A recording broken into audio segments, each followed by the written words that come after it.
திரு காலச்சக்கரம் நரசிம்மா அவர்களின் அந்தப்புறம் போகாதே அரிஞ்சயா. பொம்மை கல்யாணங்கள்.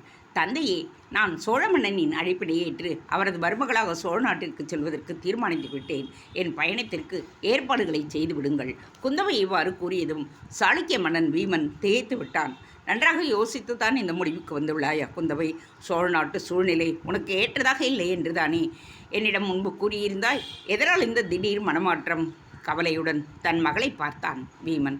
தந்தையே, இத்தகைய மனமாற்றம் ஏன் என்று நீங்கள் அதிசயிப்பது புரிகிறது. ஆனால் நீண்ட யோசனைக்கு பிறகே இந்த முடிவுக்கு வந்திருக்கிறேன். இந்த திருமணத்தை பொறுத்தவரையில் எதுவும் விருப்பமான விஷயங்கள் இல்லை என்பது உண்மைதான். அதே சமயம் இதன் மூலம் சோழ பராந்தகனின் நட்பு நம் நாட்டிற்கு கிட்டுமல்லவா?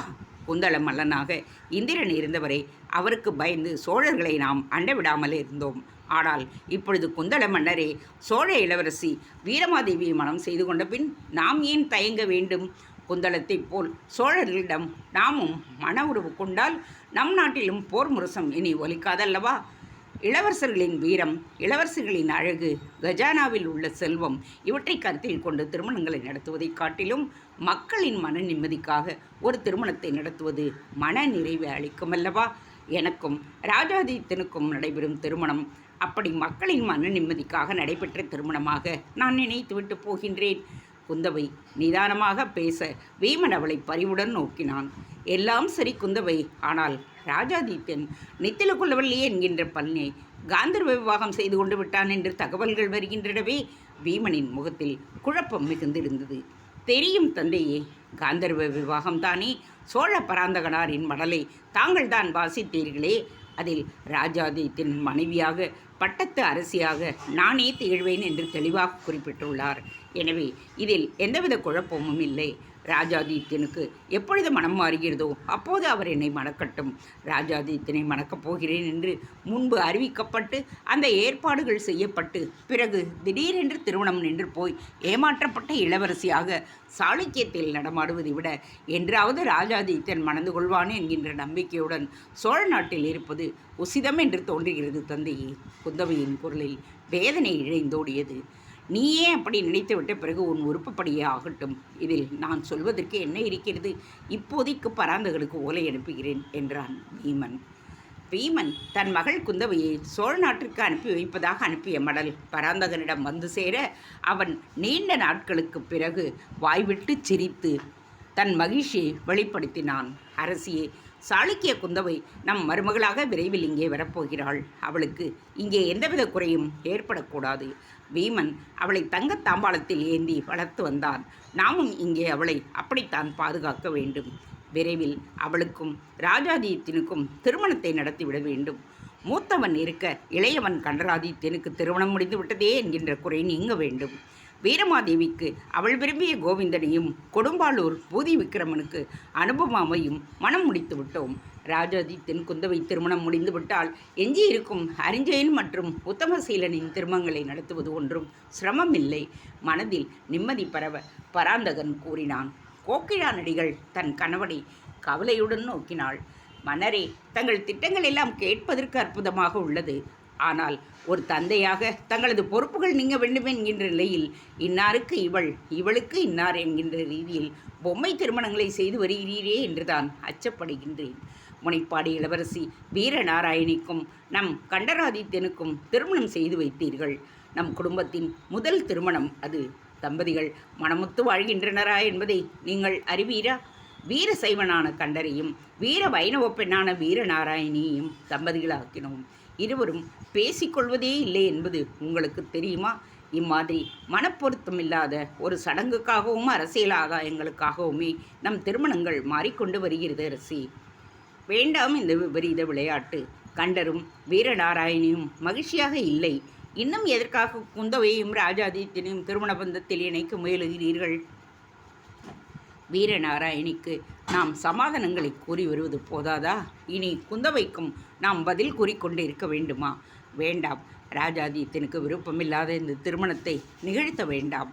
குந்தவை சாளுக்கியத்திலேயே இருக்கட்டும். அவன் விரும்பும் நந்திகுலவல்லியையே அவனுக்கு மனம் செய்து வைத்து விடுங்கள். பட்டத்து இளவரசரின் வாழ்க்கை அவன் விரும்பியது போலவே அமையட்டும். கோக்கிழாநடிகள் பராந்தகனிடம் இறைஞ்சினாள். பராந்தகனின் கண்களில் கோபம் வந்தது. அவளை சிவந்த கண்களால் உறுத்து பார்த்தான். இதுதான் உனக்கும் சேரமாதேவிக்கும் உள்ள வேறுபாடு. பழுவேட்டரையர் மகன் அமுதவாணனுக்கு நம் வீரமாதேவியை திருமணம் செய்ய வேண்டும் என்று கூறிய பொழுது தாயும் மகளும் என்னுடன் வாதப்போர் புரிந்து வீரமாதேவி கோவிந்தனைத்தான் மணப்பாள் என்றனர். அமுதவாணன் தன் அண்ணன் மகனாக இருந்தும் தன் மகள் ஒரு சிற்றரசனை மணக்கக்கூடாது என்பதில் தீவிரமாக இருந்தாள் சேரமாதேவி. உன் மகன் ராஜாதித்தனுக்கு சாளுக்கிய மன்னனின் மகளை மணமுடிக்க நான் நினைக்கின்றேன். நீயோ அவனது ஆசைனாகிய அரியணையில் அமர்த்த நினைக்கின்றாய். கண்டராதித்தனையும் சரி, வீரநாராயணியையும் சரி, ராஜாதித்யன் குந்தவையும் சரி நல்ல தம்பதிகளாக நிச்சயம் வாழ்வார்கள். நம் செல்வங்களுக்கு எது நன்மை விளைவிக்குமோ அதைத்தான் நான் செய்கின்றேன் என்று கர்ஜித்தான். அதற்கு மேல் கோக்கிழால் அடிகளினால் என்ன கூற முடியும்? சாளுக்கியத்தில் இருந்து குந்தவை சோழ நாட்டிற்கு புறப்படும் நாள் வந்தது. குந்தவை பெண்ணை பிரிதல் என்பது எல்லா தந்தைக்கும் அளிக்கப்படும் மிகப்பெரிய தண்டனை. தாயில்லாத உன்னை அந்த குறை தெரியாமல் வளர்த்து விட்டேன். மனம் முடித்து பெண்ணை பூக்ககம் அனுப்புவது என்பது ஒருவித தந்தைக்கு இன்ப வேதனைதான். மகள் மகிழ்ச்சியுடன் வாழப்போகிறாள் என்கின்ற மன ஆறுதல் அனுப்புவதனால். ஆனால் உனக்கு இன்னும் மனம் நடைபெறாத இலையில் உன்னை சோழ நாட்டிற்கு அனுப்புகின்றேன். பராந்தகனின் வாக்கு மட்டும் நம்பிக்கை. மகளே, போய் வா. மனம் முடித்து மகிழ்ச்சியுடன் நீ வாழப்போவது உறுதி. உன் நினைவுடன் நான் இங்கே இருப்பேன். எப்பொழுது என் உதவி உனக்கு தேவை என்றாலும் எனக்கு தெரியப்படுத்து என்று நெகிழ்ச்சியுடன் கூறிய வீமன் தன் கைகளை தட்டினான். ஒரு வாலிபன் அங்கே தோன்றினான். பார்க்கவா, குந்தவைக்கு நான் தரும் சிறந்த சீதனம் நீயும் உன் மனைவியும்தான். நீங்கள் இருவரும் கண்களை இமைகள் காப்பது போல் காத்து நிழலாய் அவளை தொடர வேண்டும். நீ குந்தவைக்கு பாதுகாவலனாகவும் உன் மனைவி அவளுக்கு உற்ற தோழியாகவும் திகழ வேண்டும் என்றான் வீமன். பார்க்கவனின் மனைவி வந்ததும் அவளை தன் பக்கத்தில் இருத்தி கொண்டாள் குந்தவை. பார்க்கவன் குந்தவையின் ரதத்தை தன் குதிரையின் பின் தொடர குந்தவை சோழ நாட்டுக்கு பயணமானாள். கண்டராதித்யன், அனுபமா, பழுவூர் சகோதரர்கள், உத்தமசீலன், பூதி விக்கிரமன் என்று குடும்பத்தோர் அனைவருமே குந்தவையை வரவேற்க அங்கு திரண்டிருந்தனர். அரண்மனை வாயிலில் சிறப்பாக அலங்கரிக்கப்பட்ட இடம் இருந்தது. குந்தவை தேரிலிருந்து இறங்கியதும் அவளுக்கு ஆரத்தை சுழற்றி வரவேற்றனர். கோக்கிழா நடிகளும் சேரமாதேவியும் சோழ மன்னனின் அந்தப்புற நந்தவத்தில் ஆங்காங்கே சிறு குடில்கள் அமைக்கப்பட்டிருந்தன. வெளிதேசத்திலிருந்து வரும் இளவரசிகள் இந்த குடில்களில்தான் சகலவித சௌகரியங்களுடன் தங்க வைக்கப்படுவார்கள். கோக்கிழா நடிகளும் அரண்மனை பின்புறமாக இருந்த குடிலை குந்தவைக்கு ஒதுக்கியிருந்தாள். தன்னை மணப்பதற்காக சாளுக்கிய இளவரசி குந்தவை பழையாறையிலிருந்து வந்திருப்பதை செவியுற்ற ராஜாதித்யன் சினத்துடன் அருகில் இருந்த பழரச கோப்பையை தூக்கிவிட்டு எறிந்தான். என்ன நடக்கிறது வெள்ளங்குமரரே? நான் மறுத்தும் சாளுக்கிய இளவரசியை பழையாறை அரண்மனையில் தங்க வைத்திருக்கிறார் என் தந்தை. என்னால் சாளுக்கிய இளவரசியை மணக்க முடியாது என்று தெளிவாக கூறிவிட்டேனே. அதற்கு பின்பும் என் தந்தை ஏன் இந்த திருமணத்தை என் மீது திணிக்கின்றார்? வெள்ளங்குமரன் அவனை சமாதானம் செய்தான். நான் தான் அப்போதையே சொன்னேனே ராஜாதித்யா, நீதான் வீண் பிடிவாதம் பிடிக்கின்றாய். உன் தந்தை இந்த திருமணத்தின் மூலம் சாளுக்கியரின் நட்பை வாங்க முனைந்துள்ளார். அதனால் நீ மறுத்தும் இந்த திருமணத்தை முடித்துவிட பார்க்கின்றார். காவலாளி ஒருவன் உள்ளே அவசரமாக வந்து ராஜாதித்யனை பணிந்தான். இளவரசி, பழுவூரரசர் கண்டன முதனார் தங்களை காண வந்திருக்கிறார். ராஜாதித்யன் அர்த்தத்துடன் வெள்ளக்குமரனை பார்த்தான். இதோ பராந்தகன் என்னும் வில்லிலிருந்து புறப்பட்ட அம்பு இங்கே வந்திருக்கிறது என்றவன் அவரை உள்ளே அனுப்பு என்று காவலரிடம் கட்டளையிட்டான். வெளியேற முயன்ற வெள்ளங்குமரனை தடுத்து நிறுத்தி கொண்டான். உள்ளே வந்த பழுவேட்டரையை நோக்கி பணிவுடன் கைகூப்பினான். வாருங்கள் தனாதிகாரியே, எனது குடிலுக்கு தாங்கள் வந்தது என் பாக்கியமே. ராஜாதித்தன் கூற பழுவூர் அரசர் சிரித்தார். உனக்கு பாக்கியங்கள் அதிகரிக்கப் போகின்றன என்று கூறியபடியே வெள்ளங்குமரனை தயக்கத்துடன் பார்த்தார். நான் உன்னிடம் தனித்து பேச வேண்டும் ராஜாதித்யா. மன்னிக்க வேண்டும் பழுவூர் அரசரே, நீங்கள் பேசும் விவரத்தை பொறுத்துதான் நான் அதை தீர்மானிப்பேன். வெள்ளங்குமரன் என் நண்பன், எனக்கு நன்மைகளை உரைப்பவன். அவன் இங்கேயே இருக்கட்டும், அவன் கூறினான்.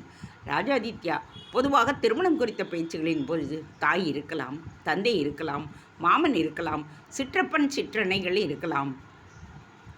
ஆனால் ஒரு திருமண பேச்சின் போது அந்த பேச்சுகளில் ஏற்கனவே மாமனாராக இருப்பவர் கலந்து கொள்வது ஒவ்வாது, பழுவேட்டரையர் கூறினார். ராஜாதித்யன் கோபத்துடன் அவரை பார்த்தான். மன்னிக்க வேண்டும் பழுவேட்டரையரே, எனக்கு திருமணம் முடிந்துவிட்டது. இவர் என் மாமனார் என்பது உண்மைதான். எனவே இனி வேறு திருமண பேச்சுகள் என் வாழ்க்கையில் இல்லை, அவன் கூறினான். பல பூக்கள் சேர்ந்துதான் ஒரு மாலை பழுவேட்டரையர் தொடங்க அவரை இடைமறித்தான் ராஜாதித்யன். உண்மைதான், ஆனால் தாமரை மலர் தனியாகத்தான் தெய்வீகத்தை பரவச் செய்கிறது பழுவூர் வேந்தரே. சாளுக்கிய இளவரசி குந்தவிக்கு சோழ நாட்டில் என்ன வேலை? எதற்காக அவளை நமது அந்தப்புறத்தில் தங்க வைத்திருக்கிறார் என் தந்தை? ராஜாதித்யன் சினத்துடன் கேட்க பழுவேட்டரையர் நகைத்தார். ஆக குந்தவை இங்கே வந்திருப்பதை நீ அறிந்திருக்கிறாய். நீ பட்டத்து இளவரசன். உன் தந்தைக்கு பிறகு நீதான் அரியணையில் அமரப்போகின்றாய். உன் விருப்பு வெறுப்புகள் இருக்கலாம், ஆனால் பட்டத்து இளவரசன் நாட்டுக்கு ஆட்ட வேண்டிய கடமைகள் என்று உள்ளன. நீ குந்தவையை மணப்பதால் சோழ நாட்டின் வடபுலம் பாதுகாப்பானதாக மாறும். பழுவூர் அரசர் கூற மீண்டும் இடைமறித்தான் ராஜாதித்யன்.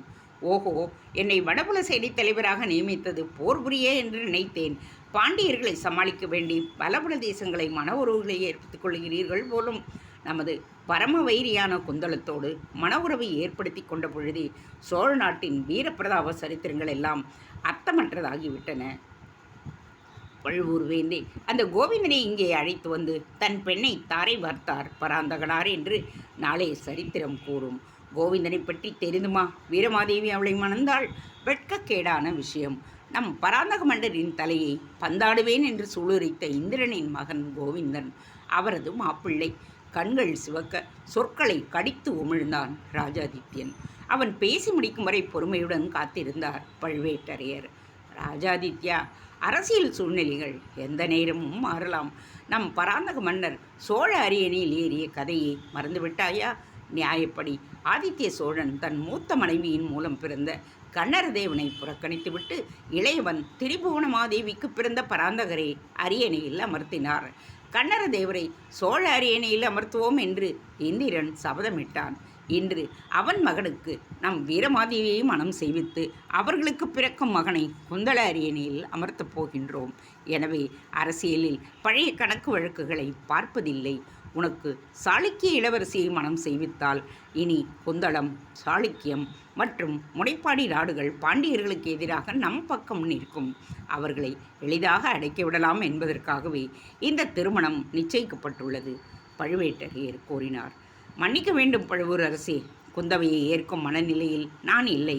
அவளை மீண்டும் சாளுக்கிய நாட்டிற்கே திருப்பி அனுப்பிவிடுங்கள், ராஜாதித்யன் கூறினான். ராஜாதித்யா, சோழ நாட்டின் நன்மைக்காக உன் பிடிவாதத்தை தளர்த்தி கொள்ள மாட்டாயா? பழுவூர் அரசர் இறைஞ்சினார். மன்னிக்க வேண்டும், ராஜாதித்யன் கண்டிப்புடன் கூறினான். நண்பா ராஜாதித்யா, வெள்ளக்குமரன் திடீரென அழிக்க பழுவேட்டரையும் ராஜாதித்யனும் வியப்புடன் அவனை பார்த்தனர். நான் இடையில் பேசுவதற்கு மன்னிக்க வேண்டுகிறேன். ராஜாதித்யனிடம் சில விவரங்களை கூற வேண்டியிருக்கிறது. நண்பா, உனக்கு தெரியும், நீ காந்தர விவாகம் செய்து கொண்டிருக்கும் என் மகள் நந்திகுலவல்லிக்கு பிறந்தபொழுது என் காதல் மனைவி நந்தனா இறந்து விட்டாள். அவளுக்காக நான் மறுமணம் கூட செய்து கொள்ளவில்லை. இந்த நிலையில் என்னை ஒரு பெண் மணக்க விரும்பினாள். ஆனால் உன் காதல் வாழ வேண்டும் என்பதற்காக என்னை காதலித்தவளை ஏற்க மறுத்தேன். அவளை நிராகரித்ததற்காக அந்த பெண்ணின் மனம் என்ன பாடுபட்டது என்பதை நீ அறிவாய் அல்லவா?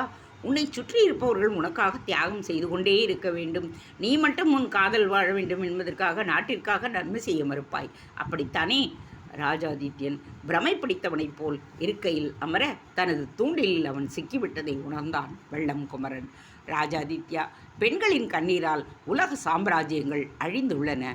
பீஷ்மரால் கடத்தப்பட்ட அம்பை அனைவராலும் நிராகரிக்கப்பட்ட அவரது வீழ்ச்சிக்கே காரணமாகிவிட்டாள். ஏற்கனவே பல பெண்களின் சாபங்களை பெற்றுவிட்டோம். உன்னை நம்பி வந்திருக்கும் குந்தவையின் மனதை ஒடித்து விடாதே. யோசித்து நல்ல பதிலை கூறு. என் மகள் இதனால் பாதிப்பு அடைய மாட்டாள். அவளே உன்னிடம் இந்த கோரிக்கையை தான் வைப்பாள், வெள்ளங்குமரன் கூறினான். ராஜாதித்யன் குறுக்கும் நெடுக்குமாக நடைபெற்று யோசித்து கொண்டே இருந்தான். பிறகு ஏதோ தீர்மானத்திற்கு வந்தவனாக பழுவேட்டரையின் முன்பு வந்து நின்றான். பழுவூர் வேந்தே, எனக்கு கால அவகாசம் தாருங்கள் என்று அவன் சொன்னதும் உற்சாகத்துடன் எழுந்தார் பழுவேட்டரையர். எவ்வளவு காலம் வேண்டுமானாலும் எடுத்துக்கொள் ராஜாதித்யா, ஆனால் நம்பி வந்த குந்தவையை மோசம் மட்டும் செய்து விடாதே என்றவர் வெள்ளங்குமரனை நன்றியுடன் பார்த்தார். வெள்ளங்குமரா, ராஜாதித்யன் ஒரு உத்தமமான மனிதரின் பாதுகாப்பில் தான் இருக்கிறார் என்பதனை புரிந்து கொண்டேன் என்றபடியே வெளியில் நடந்தார். கண்டத்தில் தங்கிய நஞ்சு. கண்டராதித்யன் தன் குதிரையிலிருந்து இறங்கி அரண்மனையை நெருங்கியவன் அயர்ந்து போய் நின்றான். அரண்மனை வாயிலை அடைத்து கொண்டு பிரம்மாண்டமான ஓலைப்பந்தல் ஒன்று எழுப்பப்பட்டு வண்ண மலர்களாலும் தோரணங்களாலும் அலங்காரம் செய்யப்பட்டிருந்தது. தொம்பைகளும் விதானங்களும் ஓரிடத்தில் குவிக்க வைக்கப்பட்டிருக்க ஆங்காங்கே புன்னை மரக்கிளைகள் கட்டப்பட்டிருந்தன. என்ன நடக்கிறது இங்கே? தன் அரண்மனை பாதுகாவலனை கேட்டான். இன்று கண்ணபிரான் அவதரித்த தினம். அதை கோலாகலமாக கொண்டாட வேண்டும் என்பது இளவரசியாரின் கட்டளை. எனவேதான் இந்த அலங்காரங்கள், காவலன் கூறினான். கண்டராதித்யனின் முகம் சிவந்தது. பதிலேதும் தெரிவிக்காமல் தன் வழியே தொடர்ந்து சென்றான். அந்தப்புறத்தை நெருங்கியதும் இனிமையான குரலில் வீரநாராயணி பாடுவது கேட்டது. முத்தும் மணியும் வைரமும் நற்பொன்னும் தத்தி பதித்து தலை பெய்தாற்போல எங்கும் 10 விரலும் மணிவண்ணன் பாதங்கள் ஒத்திட வருவாரோ காணீரே, ஒன்னுதலேர் வந்து காணீரே. கண்டராதித்யன் ஒரு கணம் தயங்கி நின்றான். இப்பொழுது அவன் உள்ளே நுழைந்தால் அரி உயர்ந்தவனா அல்லது அரண் உயர்ந்தவனா என்ற வாதப்போர் நிகழும். என்ன செய்வது? மெய்யிலே திருநீரு, வாயிலே சிவநாமம், நினைவிலே சிவ உருவம், நெஞ்சிலே சிவபக்தி, மொத்தத்தில் சர்வமும் சிவமயம் என்று வாழ்ந்து வரும் இவனுக்கு மாலவன் புகழ்காடும் மனைவியாளா? நற்றுணையாவது ஓம் நமசிவாயமே என்று இருந்து வரும் இவனுக்கு 8 எழுத்து உச்சரிக்கும் வாழ்க்கை துணைவியா கிட்ட வேண்டும்? தந்தை பராந்தகனின் வற்புறுத்தலால் தானே இவளை மனவாழ்க்கை தன் வாழ்க்கையானது போராட்டமாகிவிட்டது, போர்க்களமாகவே ஆகிவிட்டது. குந்தள தேசத்திடமிருந்து முனைப்பாடியை பிரிப்பதற்காக இந்த திருமணம் நிகழ்ந்தது. இப்பொழுது வீரமாதேவியின் திருமணம் மூலம் சோழர்களும் குந்தளர்களும் உறவாகிவிட்ட பிறகு கண்டன் வீரநாராயணின் திருமணமே அர்த்தமற்றமாகிவிட்டதே. வேறு வழியின்றி எதுவும் புலப்படாமல் உள்ளே சென்று வீரநாராயணியை எதிர்கொள்ள வேண்டியதுதான். ஆற்றூர் சென்று காலத்திநாதனை தரிசித்துவிட்டு வந்ததால் தேகம் களைத்து போய் இருந்தான் அவன். சற்று ஓய்வெடுக்க எண்ணி தன் பள்ளியறையை நோக்கி நடந்தான். கண்ணன் உள்ளே நுழைந்த பொழுது தன் குழலோதும் கண்ணனின் பொன் பிரதிமையை வெள்ளித்தட்டில் வைத்து தாலாட்டி கொண்டிருந்தாள் வீரநாராயணி. கண்ணனின் அவதார தினத்தை கொண்டாடி கொண்டிருக்கின்றோம். இன்று நள்ளிரவு வரை தொட்டில் வைபவம். காலை நந்தவன பந்தலில் அபிஷேகம், அலங்காரம், ஆராதனை, ஆட்டம், பாட்டம், பாடம், நாட்டிய நாடகம் என்று கண்ணனின் லீலைகள் அனைத்தும் விதவிதமாக அனுபவிக்க உள்ளோம். தாங்களும் கொண்டாட்டங்களில் அவசியம் கலந்து கொள்ள வேண்டும். தங்கள் தாயாரும் வருகை தர ஒப்புக்கொண்டிருக்கின்றார், வீரநாராயணி கூறினாள். கண்டராதித்தன் பொறுமையை திரட்டி கொண்டு அவளை பார்த்தான். எனக்கு களைப்பாக இருக்கிறது வீரவல்லி, நான் உறங்கப் போகின்றேன். வீரவல்லி என்று அவன் அழைத்ததும் வீரநாராயணியின் முகம் சுருங்கியது. என்னை வீரவல்லி என்று அழைக்காதீர் என்று பலமுறை கூறியிருக்கிறேன்.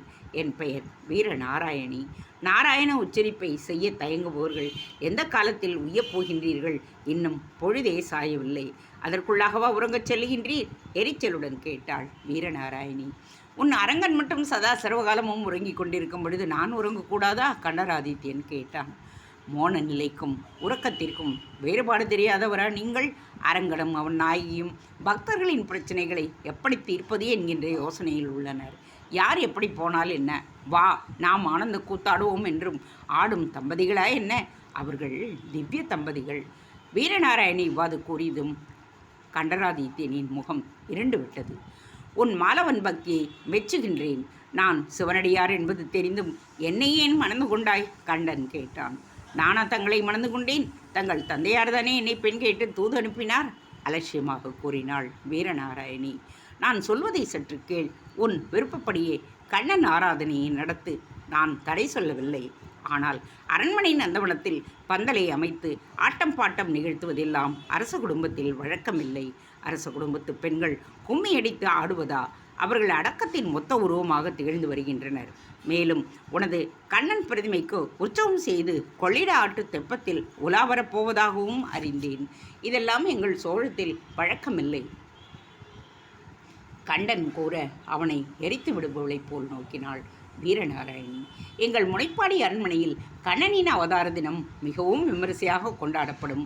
வைபவங்கள் எல்லாம் முடிந்து கண்ணன் விக்கிரகத்திற்கு கெடில நதியில் தெப்ப உற்சவம் நடத்தி திருவூரல் உற்சவம் கொண்டாடப்படும். கண்ணனின் மூர்த்தம் என்வசம் இருப்பதால் நான் திருவூரல் உற்சவம் நிகழ்த்தியே ஆக வேண்டும், வீரநாராயணி திட்டவட்டமாக கூறினாள். வேண்டாம் வீரநாராயணி, உன் கடிலத்தைப் போல் அமைதியான நதியல்ல கொள்ளிடம். கொள்ளிடத்திற்கு இடம் கொடு. மிகவும் ஆபத்தானது. அது அது தெப்பம் விடுவது, அதுவும் இரவு நேரங்களில் மிகவும் ஆபத்தாகவும் முடியும். இரவு நேரங்களில் வெள்ளம் நுரைத்து கொண்டு ஓடும். உன் மீதுள்ள பரிவினால் உன்னிடம் இறைஞ்சுகின்றேன், புரிந்து கொள். கண்டராதித்யர் கூற அவனை விசித்திரமாக பார்த்தாள் வீரநாராயணி. பரிவா உங்களுக்கு, அதுவும் என்னிடமா? வியப்பாக இருக்கிறது. ஒருவேளை நீரு பூத்த நெருப்பு போல் தங்கள் காதலும் நீரு பூத்த காதலாக இருக்கிறதோ என்னவோ. நீரு பூத்த நெருப்பை ஊதி நீரினை கனன்று எரிய விடுவதைப் போல் நீரும் நானும் ஊதிக்கொண்டுதானே இருக்கின்றேன். கண்ட நாள் முதலாய் கண்டராதித்தன் பூசியுள்ள நீற்றினை ஊதியை கற்றி அவதறிய தன்னில் பூத்திருக்கும் காதலை கனண்டு ஒளிர முயல்கின்றேன். நீற்றினை நீத்தால் நிலவும் நிம்மதியே என்று கவிநயத்தோடு பாட கண்டராதித்தன் அதிர்ச்சியின் உச்சத்திற்கு சென்று விட்டான். கூசாமல் திருநீற்றினை அகற்ற வேண்டும் என்று வீரநாராயணி பாடிய பிறகு அவள் முகத்தை நோக்குவது கூட தவறு. எதற்காக இனி இவளை சகித்து கொண்டிருக்க வேண்டும்? ஆற்றூர் காலத்திநாதர் சந்நிதியில் இவன் கண்மூடி தியானத்தில் இருந்தபோது ஒலித்த அந்த பெண்ணின் இனிமையான குரல் இன்னும் அவன் செவிகளில் ரீங்கரித்து கொண்டுதான் இருக்கிறது. அந்த பாடல் கூட அவன் மனதில் பதிந்து விட்டிருந்தது.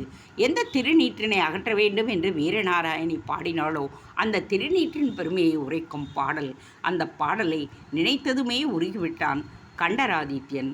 பூச இனியது நீரு, புண்ணியமாவது நீரு, பேச இனியது நீரு, பெரும் தவத்தோர்க்கெல்லாம் ஆசை கெடுப்பது நீரு, அந்தமதாவது நீரு, தேசம் புகழ்வது நீரு, திரு ஆலவாயன் திருநீரே.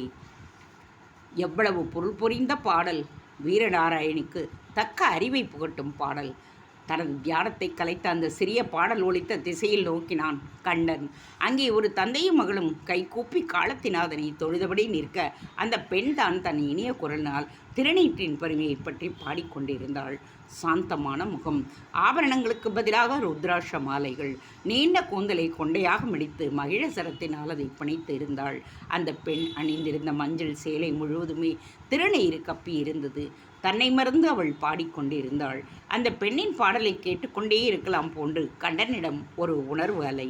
இத்தகைய சிவநிறச் செல்வி தன் வாழ்க்கை துணைவியாக அமைந்தால் எவ்வளவு நன்றாக இருந்திருக்கும். 8 எழுத்து கூறும் துட்டையை நம் தலையில் கட்டிவிட்டார்களே என்று அப்பொழுதே எண்ண துவங்கிவிட்டான். விசாரித்து பார்த்ததில் அந்த தந்தையும் மகளும் சிற்றரசர் மழவராயர், அவர் தம் மகள் செம்பியன் மாதேவி என்பது தெரியவர தன்னை அறிமுகப்படுத்தி கொண்டார். சிவனாரின் பெருமைகளை அவர்களுடன் பேச துவங்கிய கண்டராதித்யனுக்கு செம்பியன் கூறிய தகவல்கள் பிரமிப்பை ஏற்படுத்தின.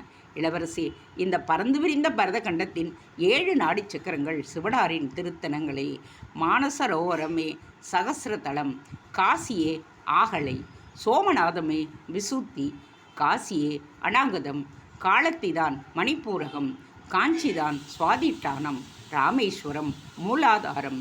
தற்பொழுது நாம் மணிப்பூரகமான ஆற்றூரில் உள்ளோம் என்று செம்பியன் விளக்க மெய்மறந்து கேட்டுக்கொண்டிருந்தான் கண்டன். செம்பியன் மாதேவி அவனிடம் தாக்கத்தினை ஏற்படுத்தி இருக்க அவளது சிவநேசத்தைக் கண்டு பரவசப்பட்டவனாய் தன் அரண்மனைக்கு அவன் திரும்பியிருக்க இங்க வீரநாராயணின் ஆர்ப்பாட்டத்தைக் கண்டு மனம் நொந்தான் கண்டன்.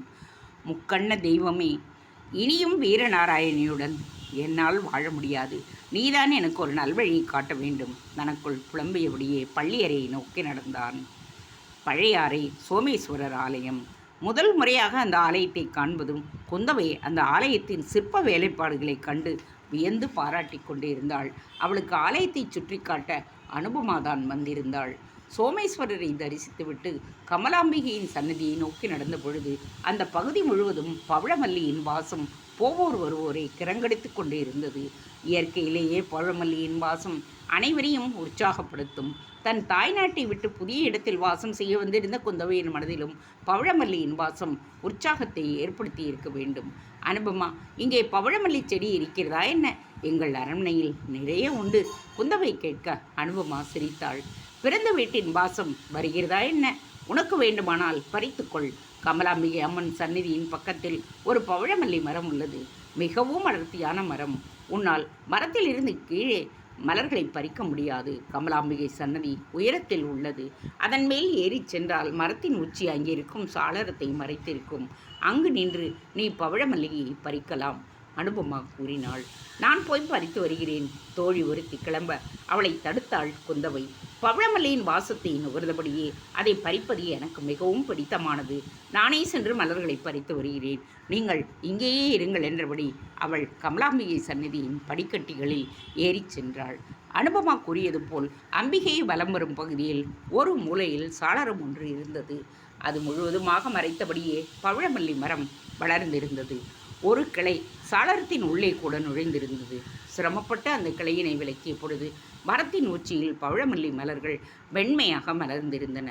மரத்தின் இலைகளே கண்களில் புலப்படாதவாறு படர்ந்திருந்தன. குதூகலத்துடன் அவற்றை பறித்து தனது சேலை முந்தானையில் நிரப்பத் துவங்கினாள் குந்தவை. பவழமல்லி மலர்கள் வெண்மையாக இருப்பினும் அவற்றின் காம்புகள் ஏன் செம்மையாக உள்ளன? பெண்கள் மலர் என்றால் அதன் காம்புகள் ஆண்கள்தானே. போர்க்குணம் படைத்த ஆண்களின் குருதியில் அலைவதால் ஆணை குறிக்கும் மலரின் காம்பு செம்மையாக உள்ளது.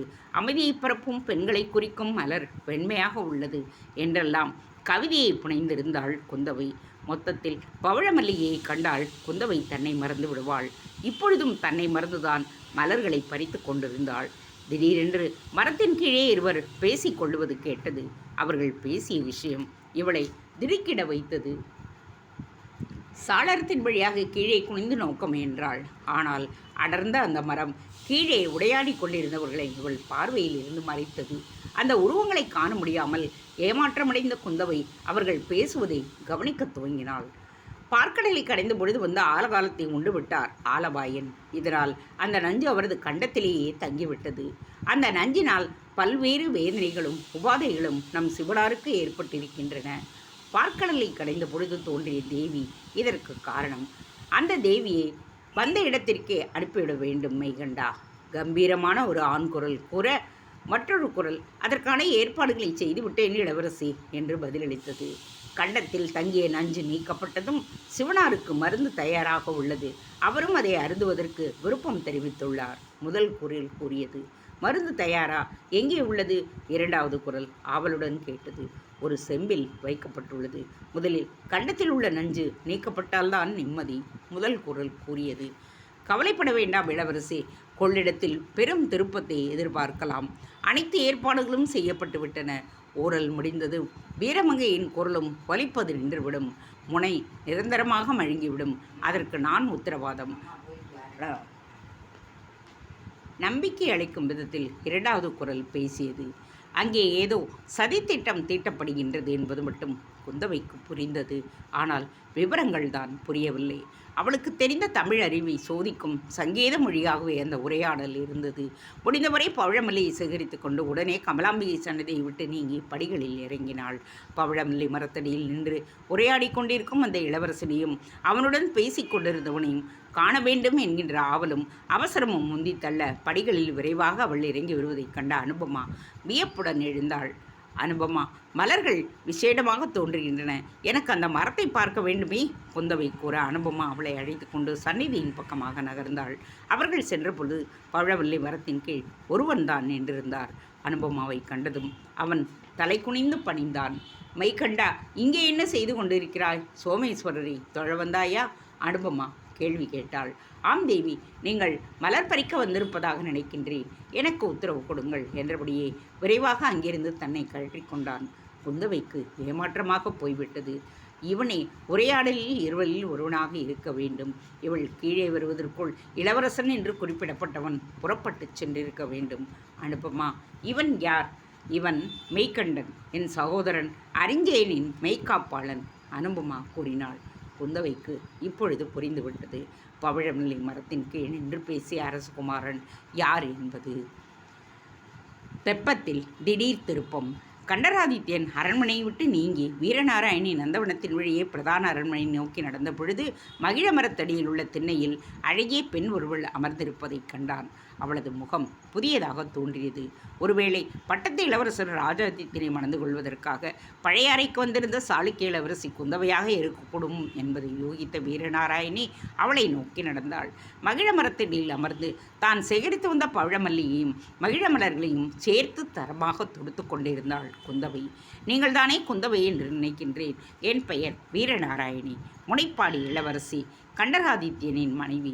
உங்களுக்கு திருமணம் முடிந்த பின் நாம் இருவரும் ஓரகத்திகளாக திகழ்வோம். புன்னகையுடன் தன்னைத்தானே அறிமுகப்படுத்திக் கொண்டாள் வீரநாராயணி. அவள் தன் வருங்கால கணவனின் தம்பி மனைவி என்பதை புரிந்து கொண்டாள் குந்தவை. அவளை எவ்வாறு அழைப்பது என்று யோசித்துக் கொண்டிருக்கும் பொழுதே அவளது எண்ண ஓட்டத்தை புரிந்து கொண்டவள் போல் அவள் அருகே அமர்ந்து பேசத் துவங்கினாள் வீரநாராயணி. என்னை நீங்கள் வீரநாராயணி என்றே அழைக்கலாம். நீங்கள் சாளுக்கிய இளவரசி, நான் முனைப்பாடி இளவரசி. நம் நாடுகளுக்கிடையே நல்ல நட்பு இருக்கும் பொழுது நாமும் நல்ல தோழிகளாக இருப்போம். நானும் தங்களை குந்தவை என்றே அழைக்கின்றேன். படபடவென்று புரிந்ததில்ல வீரநாராயணி பார்த்த மாத்திரத்திலேயே பிடித்து போனது குந்தவைக்கு. தான் தொடுத்து கொண்டிருந்த மலர்ச்சரத்திலிருந்து சிறிது எடுத்து வீரநாராயணின் கூந்தலை அலங்கரித்தாள். வீரநாராயணி தோழி என்று கூறிவிட்ட பிறகு நீங்கள் என்று கூற தேவையில்லை, நாம் ஒருமையிலேயே பேசிக்கொள்வோம் என்றாள் குந்தவை. நியாயப்படி உன் திருமணத்திற்கு பிறகே என் திருமணம் நிகழ்ந்திருக்க வேண்டும். ஆனால் என் கொழுந்தன் ராஜாதித்தன் உங்களை திருமணம் செய்து கொள்ள வராமல் ஏமாற்றி விட்டாரல்லவா? வீரநாராயணி கேட்டாள். என்ன பதிலை கூறுவாள் குந்தவை? ஒருவேளை தான் உளமாற காதலிக்கும் பெண்ணிற்கு துரோகம் செய்ய விரும்பாமல் என்னை திருமணம் செய்யாமல் தவிர்த்திருக்கலாம், குந்தவை கூறினாள். அதற்காக உன் மனதை வருத்தப்படச் செய்வதா? உண்மையிலேயே நீ உனது திருமணம் நின்று போனதை எண்ணி வருத்தப்படுகிறாயா? வீரநாராயணி கேட்டாள். மனம் நின்று போனதால் வருந்தாத பெண்கள் இந்த வையகத்தில் இருக்க முடியுமா வீரநாராயணி? அவளது கேள்விக்கு நேரடியாக பதில் தருவதை தவிர்த்தாள் குந்தவை. சுற்றுமுற்றும் பார்த்த வீரநாராயணி குந்தவையின் பக்கமாக நெருங்கி அமர்ந்தாள். ராஜாதித்தனுடன் உன் திருமணம் நின்று போனதற்காக நீ மனம் மருந்து வேண்டியதில்லை குந்தவை. விட்டது சனியன் என்று நினைத்துக்கொள். உன் நல்ல காலம்தான் இந்த திருமணம் நின்று போனது. அடுத்த முறை ராஜாதித்யனுடன் திருமண பேச்சு துவங்கும் பொழுது உன்னால் அவனை மணக்க முடியாது என்று பிடிவாதமாக மறுத்துவிடு. அவள் கூறியதை கேட்டு திடுக்கிட்டு விட்டாள் குந்தவை. ஏன் அப்படி சொல்லுகிறாய் வீரநாராயணி? நான் சொல்வது மிகவும் ரகசியமாக இருக்கட்டும் குந்தவை. எங்கள் முனைப்பாடி ஆஸ்தான ஜோதிடர் பேட்ராயர் சுவாமி ராஜாதித்யனின் ஜாதகத்தை ஆராய்ந்தார். அவன் அற்ப ஆயுடன் மடியப்போவது உறுதி என்று கூறினார். ஒருவேளை அந்த உண்மையை அறிந்ததாலோ என்னமோ அவன் உன்னை மணக்க சாளுக்கியம் வராமல் இருந்திருக்கலாம். வீரநாராயணியின் பேச்சு குந்தவையை குழப்பத்தில் ஆழ்த்தியது. பொழுது சாய்ந்து அரண்மனை தீபங்கள் ஏற்றத் தொடங்கப்பட்டன. அரண்மனை நந்தவனத்தில் ஆங்காங்கே தீபஸ்தம்பங்களில் பணிப்பெண்கள் தீபங்களை ஏற்ற ஆரம்பித்தனர். குந்தவையும் வீரநாராயணியும் அமர்ந்திருந்த மகிழ மரத்தடியில் இருந்த தீபஸ்தம்பத்திலும் ஒரு பணிப்பெண் கப்பரை விளக்கு ஏற்றி கொண்டு வந்து வைத்தாள். அந்த விளக்கின் சுடரையே வெறித்து பார்த்தபடி அமர்ந்திருந்தாள் குந்தவை. வீரநாராயணி கூறுவது உண்மையா? இதனால்தான் ராஜாதித்யன் இவளை மணந்து கொள்ள வரவில்லையா? குந்தவை, உன் நிலைமையை காண்பதற்கு பரிதாபமாக உள்ளது. அதைவிட பரிதாபமான நிலையில் நான் இருக்கிறேன். கண்டராதித்தனை மணந்து கொண்டேனே தவிர எங்கள் இருவரின் மனங்களும் ஒப்பவில்லை. அரசனை தொழும் அவரும், அரணை தொழும் அவரும், அரியை தொழும் நானும் எப்படி ஒற்றுமையாக வாழ்வது? சிவனாரின் கண்டம் என்று தன்னை கூறிக்கொள்ளும் கண்டர் என்னை நான் உண்ட நஞ்சாகவே பாவிக்கின்றார். நானும் ஏன் அவரை சகித்து கொண்டிருக்கின்றேன் தெரியுமா? ஒருவேளை ராஜாதித்யர் அற்ப ஆயுளில் மடிந்து கண்டர் அடுத்த பட்டத்து இளவரசராக பதவியேற்றால் நான் பட்டத்து இளவரசியாக திகழ்வேன் அல்லவா? வீரநாராயணி கூறியதும் குந்தவையின் சிந்தையில் ஏதோ உறுத்தியது. கண்டத்தில் உள்ள நஞ்சாக என்னை பாவிக்கிறார். வீரநாராயணின் இந்த சொற்கள் குந்தவைக்குள் தான் இந்த சொற்களை சற்று முன்தான் கேட்டிருந்தோம் என்பதை உணர்த்தியது. குந்தவை சோழ அரண்மனைக்குள் கண்டரின் மனைவியாக வந்த நாள் முதலாய் மன நிம்மதியின்றி அலைப்பாய்கின்றது. இந்த அரண்மனையின் குடும்பத்தில் அனைவருமே போலியாகத்தான் வாழ்கின்றனர்.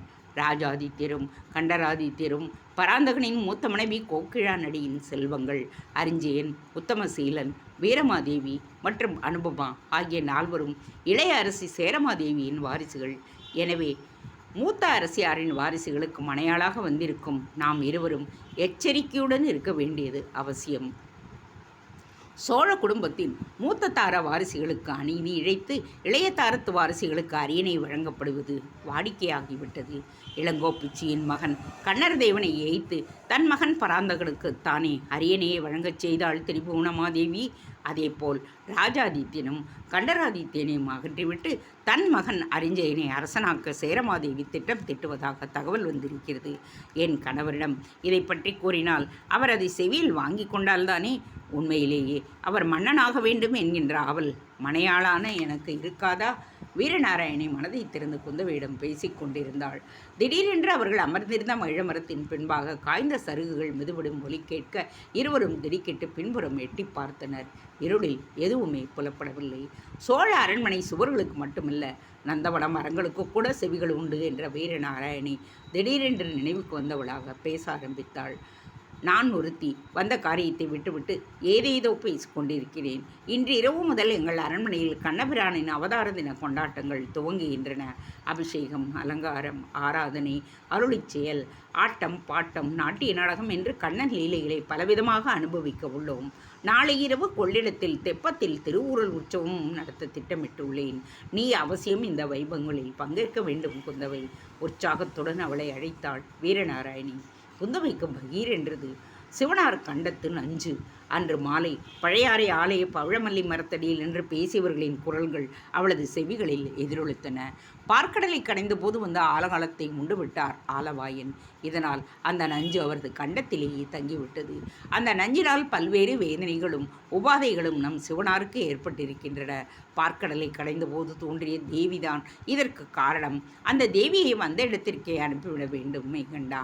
கம்பீரமான ஒரு ஆண் குரல் கூற மற்றொரு குரல் அதற்கான ஏற்பாடுகளை செய்துவிட்டேன் இளவரசு. கொள்ளிடத்தில் பெரும் திருப்பத்தை எதிர்பார்க்கலாம். அனைத்து ஏற்பாடுகளும் செய்யப்பட்டு விட்டன. ஊரல் முடிந்ததும் வீரமங்கையின் குரல் ஒலிப்பதும் நின்றுவிடும். முனை நிரந்தரமாக மழுங்கிவிடும்.